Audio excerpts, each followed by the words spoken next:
欢迎回来收看我们的 Devlog。最近游戏稍微玩的有点多，终于回来干点正事。那么今天我打算介绍一个我自己非常喜欢的项目，它叫做 Rollsign，也是我们自己写的。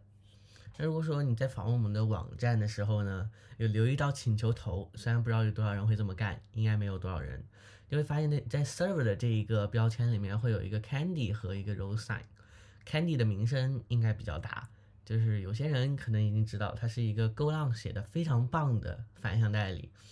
我个人认为它比 Nginx 少。第一，它那个配置文件非常的精简；第二呢，它还自带 SSL 的申请，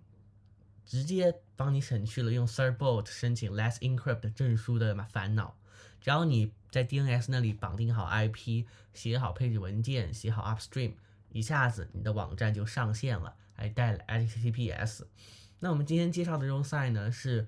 更帮助你简化了这一步骤。虽然说 Rollsign 它最开始的目标是替代掉 Nginx 和 Candy 这样的反向代理，成为一个独树一帜的反向代理，但是最终因为技不如人，还是计划被迫中断。那么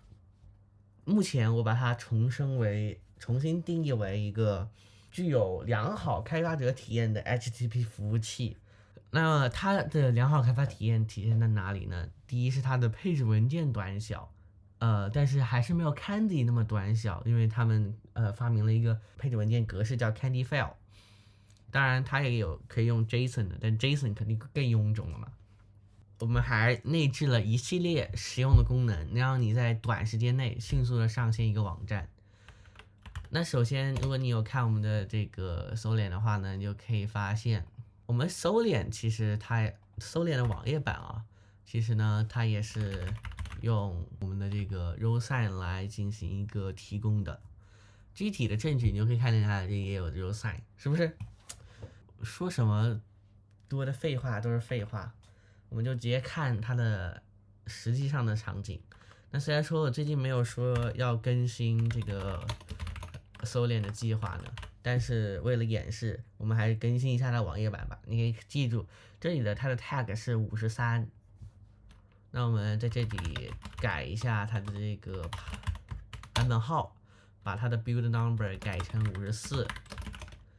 然后 flutter build 一下，生成一个新的网页版出来。OK， 那它部署出来之后呢，我们首先来确认一下我们的配置文件，它是我们刚刚文章里写的这个示例的配置文件。它的配置文件也可以用到任何一个 single page application， 就像是 Vue.js 或 React.js 那样的单页应用。然后我们就把它部署上去。首先我们可以同步一下它的这个配置文件到 production server， 这是我自己连接的。OK， 马上同步好了。然后我们现在再 deploy 上去，也非常的快速，它就 deploy 好了。那么因为我所有的配置文件就预先写在了这个点 Rollsign RC 里面呢，所以说我就不用再额外做任何的声明，它就可以立即生效。我们再回来看一下它有没有生效，看见没有？这里的版本号就已经变成54了，说明我们的更改已经成功部署到了服务器，并且对于客户端来说，它已经是成功生效了。我们总共花了几秒，1分钟不到。抛开它运作的时间，就比如说 Flutter 编译，然后它上传到服务器，总共打命令的时间不超过3秒吧。所以说非常的爽，非常的快。那么关于部署来讲呢，我们这里就不再赘述了，你就可以直接去看我们的文章，然后复制一下我们的 Docker Compose 的YAML，然后呢修改一些配置文件，就比如说这里修改一下配置文件啊什么的，把这个目录啊配置啊这里都给它修改掉，然后它就可以部署了。在这里呢，我还想介绍一些它的特色功能。你可能知道我们这个官网啊，它是一个，你看在这里可以看到是一个 Next.js 应用，代表了什么？它是 server side rendering 的，它不是一个静态页面，它是一个服务端渲染的应用。那服务端渲染就会需要什么？就会需要它在服务端跑一个服务器进程，然后再去代理它服务器进程绑定的那个端口。我曾经是用 Vercel 的，虽然说快速，但是呢，它还是网络情况对于中国大陆不是非常的友好。所以说，为了解决这个问题，我们可以自己来部署。那自己来部署的话呢，又会遇到非常多的困难。就比如说，你要去管那个 PM2，然后你还要去管那个 Node Modules，然后各种各样的东西。然后你每次更新的时候，服务器那边都要 git pull 下来源代码，自己在 build 里面，或者说你把这个 build 成的东西上传到服务器，还要包括 Node Modules，或者说你用 standalone build， 它也是一个非常复杂的情况。而且在有的时候，有的文件传输工具它对 Symbol Link 支持不是那么友好的情况下，它会漏掉一些文件，让你在服务器上就变成 module not found。那么为了解决这个问题呢，我们也可以用 Rollsign 来部署我们的服务器渲染应用程序。这里的话呢，我们只需要在配置文件里新增一个 section， 它叫做 Applications。Rollsign 里面内置了一个叫做 Warden 的进程管理器，稍微理解一下，把它理解成 PM2。那这里呢，可以配置它的工作目录，然后也就是你部署的时候会上传到这个目录来，然后你要执行的命令。如果用Next.js 的话，你就可以直接 node server index.mjs。如果你用 Next.js 的话呢，首先你要去在这个配置里面给它调成 standalone 模式，不然你也不想把整个代码上传上去吧，太臃肿了。所以说你要把它改成 standalone 模式，让它独立可以运行。那对此来说，你还要去额外添加一个脚本来让它拷贝这个相关的资源文件，这些都在他们官方文档上有写。然后呢，你就可以去构建出来你最新的版本，然后去执行这个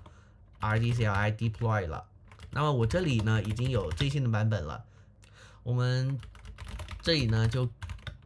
不来再一次部署了，我们来看一下别的功能。就比如说是一个 HTTP 服务器都应该有的日志功能，我们这里叫做 trace